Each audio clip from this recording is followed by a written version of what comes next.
31 to 40. Today, I'm going to talk about the eucalyptus tree. This is a very common tree here in Australia, where it's also sometimes called the gum tree.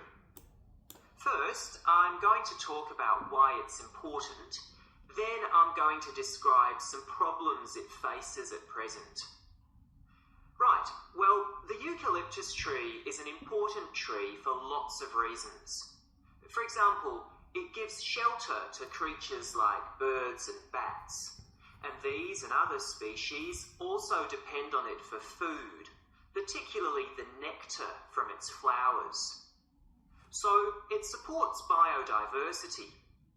It's useful to us humans too, because we can kill germs with a disinfectant made from oil extracted from eucalyptus leaves. The eucalyptus grows all over Australia, and the trees can live for up to 400 years. So it's alarming that all across the country, numbers of eucalyptus are falling because the trees are dying off prematurely. So what are the reasons for this? One possible reason is disease.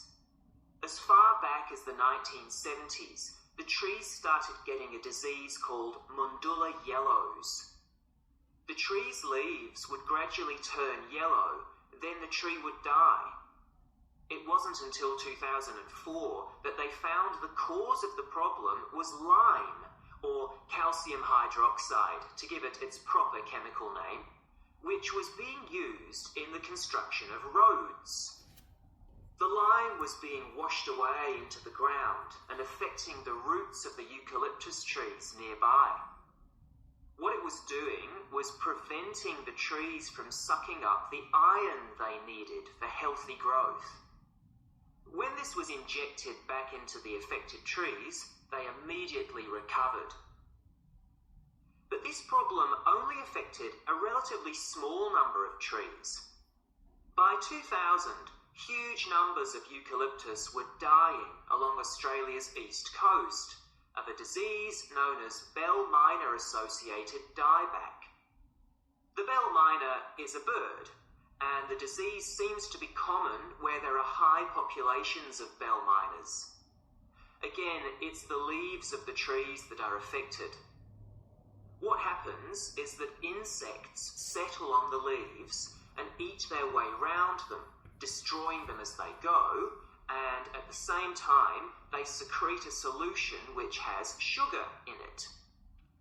The bell miner birds really like this solution, and in order to get as much as possible, they keep away other creatures that might try to get it.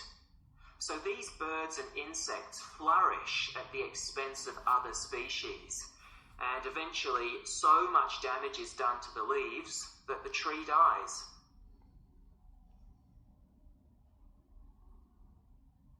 But experts say that trees can start looking sick before any sign of bell miner-associated dieback. So it looks as if the problem might have another explanation.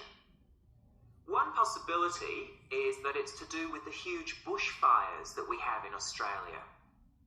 A theory proposed over 40 years ago by ecologist William Jackson is that the frequency of bushfires in a particular region affects the type of vegetation that grows there. If there are very frequent bushfires in a region, this encourages grass to grow afterwards, while if the bushfires are rather less frequent, this results in the growth of eucalyptus forests. So why is this? Why do fairly frequent bushfires actually support the growth of eucalyptus?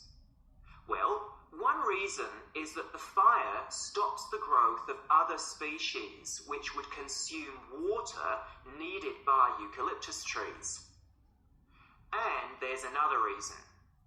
If these other quick-growing species of bushes and plants are allowed to proliferate, they harm the eucalyptus in another way by affecting the composition of the soil and removing nutrients from it.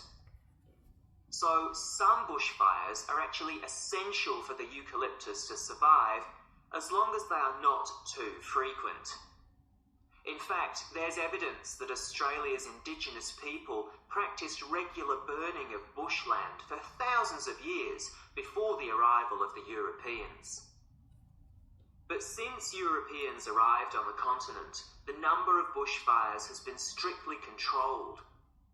Now, scientists believe that this reduced frequency of bushfires to low levels has led to what's known as dry rainforest, which seems an odd name as usually we associate tropical rainforest with wet conditions.